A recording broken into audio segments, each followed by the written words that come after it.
ఈరోజు పొద్దున్నే అయితే గనక ఫ్రెష్‌గా ఆకుకూరను చూసేటప్పటికల్లా ఆకుకూర అయితే వండుకొని తినేయాలనిపించింది. సో, మధ్యాహ్నం లంచ్ కోసం అని చెప్పేసి నేను ఆకుకూర ప్రిపేర్ చేస్తున్నాను. మా పెద్ద పాపకైతే ఆకుకూర నచ్చదు అని చెప్పేసి తనతో వండిస్తున్నాననమాట.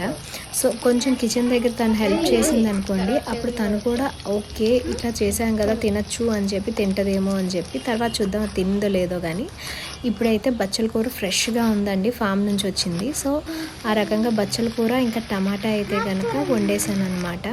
కానీ ఫ్రెష్‌గా ఆకుకూరలకున్న టేస్ట్ అయితే గనక ఆకుకూర పప్పు ఇంకే కూరకి రుచి అయితే రాదు. చిన్నప్పుడైతే గనక నేను అసలు ఆకుకూర పప్పే తినేదాన్ని కాదు. కానీ ఇప్పుడైతే గనక ఆకుకూర నాకు 24/7 ఎప్పుడు పెట్టినా సరే తినేటట్టున్నాననమాట. దాని తర్వాత ఫర్మెంటెడ్ రైస్ అయితే గనక మార్నింగ్ బ్రేక్‌ఫాస్ట్ కోసం చేశాను. ఇది ఆల్ టైమ్ ఫేవరెట్ అనమాట మా హస్బెండ్‌కి. సో, కొంచెం దానిమ్మ గింజలు, డ్రై ఫ్రూట్స్ ఏసేసి సర్వ్ చేసేసాను. అంతే. ఈరోజు మార్నింగ్ ఈజీ వ్లాగ్.